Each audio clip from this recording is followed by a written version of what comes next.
I get a lot of my clients that will call me and ask me that they'll tell me that they're interested in buying, but they feel like we're in a bubble. So they think if they wait, they're going to wait this out and they're going to buy when everything crashes. And I just want to state that we are not in a bubble and we're not going to crash. We have a very different environment today than we did back when we had the Great Recession.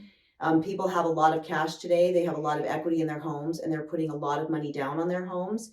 So if the prices did fall a little bit, they would still have equity because most people are putting 20% down. The lending environment is it's a lot stricter than it was back then. They did a lot of stated income loans.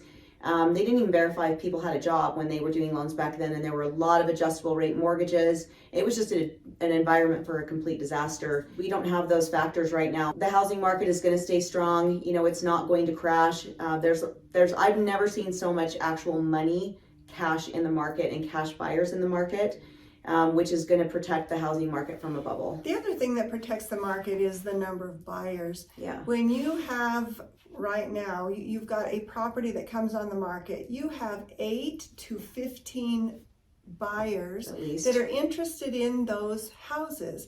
And when you have that kind of lack of supply and still the huge amount of demand for all of those houses, the market is not going to fall because you don't have the inventory available for all of those to satisfy all those buyers. So those buyers, there's always a buyer waiting for the right house to come available in the market. And we don't see the amount of inventory growing to a point that we can satisfy the buying demand. One of the things that buyers need to really be aware of is that for every interest point that we go up, like from 4 to 5%, you lose 10% of your buying power. So if you're buying a $500,000 house, you're now buying a $450,000 house at the same interest rate, at the same payment. It changes your buying power tremendously. Every 1% that the rate goes up, we lose 18% of our first-time home buyers. So right now, we've seen a 2% increase in interest rates. So that's 36% of first-time home buyers that are just knocked out of the market. That affects you as a seller as well as a buyer. If you are a buyer and you're wanting to get the best deal, you really need to purchase a house now, get it under contract now, and use a lender who can give you a lot of different really good loan products, anywhere from the $400,000 to the $1.5 million or higher. We've got products that can help you put the smallest amount of cash down or fulfill your needs, whatever your current need is for buying or selling. Yeah, they're projecting that we will see another rate hikes this year. So, I mean, we don't know where that's going to end up at the end of the year with interest rates, but we'll be somewhere in the 5s, hopefully not into the 6s, I hope. But if you combine that with appreciation, we are projected nationwide to see appreciation in the numbers of about 15% this year. So between the rate hikes and the appreciation, I mean, it'll knock a lot of people out of the market. They will have to rent forever or stay living at home. But on top of that, just like Janice says, the buying power that you have today is so much stronger than what you're going to have in 6 to 9 months from now. So waiting is a big mistake if you do want to own a home and you do want to do it this year. If you're a seller, we have lots of different options for you. Don't be scared to sell your home and then move on to something else. We've got contingency clauses. We work all the time with sellers who sell their house, get it under contract, and then we have all the clauses in there that allow them to find the right place for them in the right amount of time.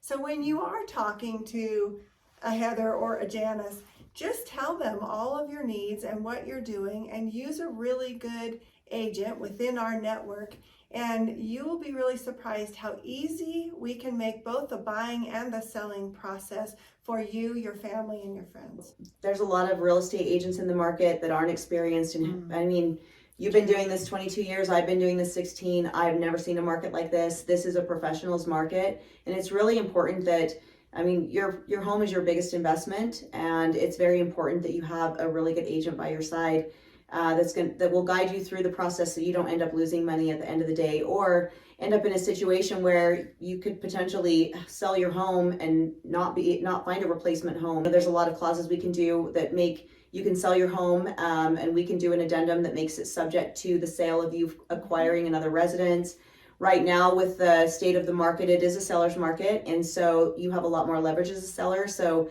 we see a lot of people willing to lease homes back to the seller for up to 60 days, which gives you time to find another home. So there's so many options if you want to move up. One thing I would like to caution everyone on is do not keep a large amount of cash in the bank. What I've seen recently is some sellers will sell their house, move into something, and have a large amount of cash sitting there. As your cash sits there, we've got an 8% inflationary period.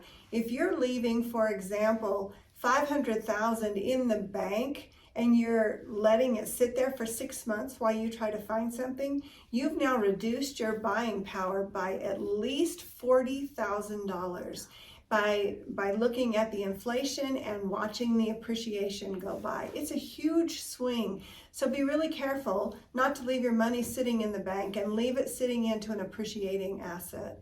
For those of you who are buyers out there, don't be afraid to get your feet wet in the market. We have a fabulous market, and no matter what price it is that you're buying at right now, 10 years down the road, you'll be glad you did. Find the right realtor, because through all of us and all of our network, we have the right connections with your lenders, your inspectors, your title companies, all of the necessary people, which is in the range of about 20 people. It takes about 20 people to close a transaction for a buyer. We have all of those connections. Don't be afraid to step out, make a great investment. And if you're a seller, I would suspect, because a lot of my clients I talk to don't even know what kind of equity they have in their own homes. And when I tell them, they are completely shocked.